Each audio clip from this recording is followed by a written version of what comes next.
एक बार की बात है जब भगवान शिव और माता पार्वती कैलाश पर्वत पर निवास कर रहे थे। उनके चारों ओर सुख शांति और समृद्धि का वातावरण था। कैलाश पर हर दिन आशी मुनि, देवता और साधु संत भगवान शिव और माता पार्वती के दर्शन के लिए आते थे। उसी समय एक पवित्र गाय कैलाश पर्वत पर निवास करती थी। वह अत्यंत सुंदर, शांत और भक्तिभाव से भरी हुई थी। गौ माता को सभी देवता, आशे और यहाँ तक कि शिवजी भी आदर देते थे। समय बीतने के साथ गाय को यह महसूस होने लगा कि वह सभी से श्रेष्ठ है। उसे लगा कि वह इतनी पवित्र है कि भगवान शिव और माता पार्वती भी उसकी पूजा करते हैं। धीरे धीरे इस भावना ने उसके अंदर अहंकार को जन्म दिया। एक दिन जब माता पार्वती शिवजी के साथ ध्यान में बैठी थीं, गौ माता उनके पास आई। उसने माता पार्वती से कहा, माता, आप सभी जीवों का कल्याण करती हैं, लेकिन क्या आप जानती हैं कि इस संसार में सबसे पवित्र कौन है? मैं ही इस संसार की सबसे पवित्र प्राणी हूँ। मेरी पूजा से ही देवता और ऋषि अपने कर्म सिद्ध करते हैं।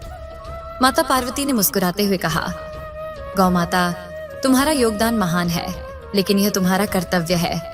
इसमें अहंकार नहीं होना चाहिए। पवित्रता का अर्थ विनम्रता है, न कि गर्व। लेकिन गौ माता ने माता पार्वती की बात को अनसुना कर दिया और अहंकार से भरकर चली गई।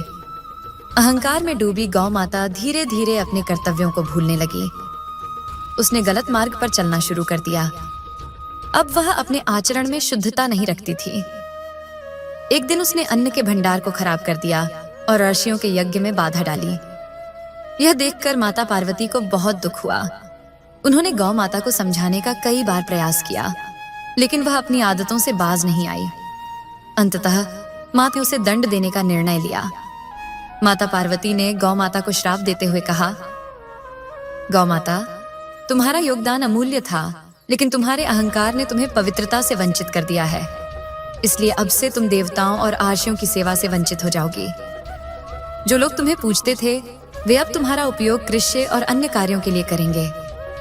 तुम्हारी पूजा केवल विशेष अवसरों पर होगी। श्राप सुनकर गौ माता को अपनी गलती का एहसास हुआ।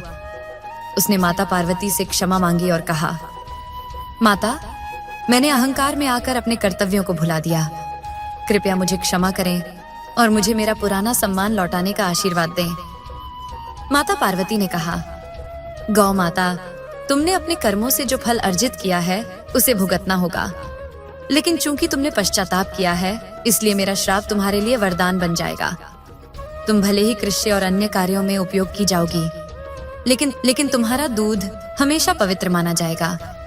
तुम्हारा स्थान धर्म और संस्कृति में हमेशा सबसे ऊंचा रहेगा। यह कथा हमें यह सिखाती है कि अहंकार व्यक्ति की पवित्रता और महानता को नष्ट कर देता है। जो विनम्रता और अपने कर्तव्यों का पालन करता है, वही वास्तव में पूजनीय है। श्राप भी कभी-कभी शिक्षा और सुधार का माध्यम बनता है।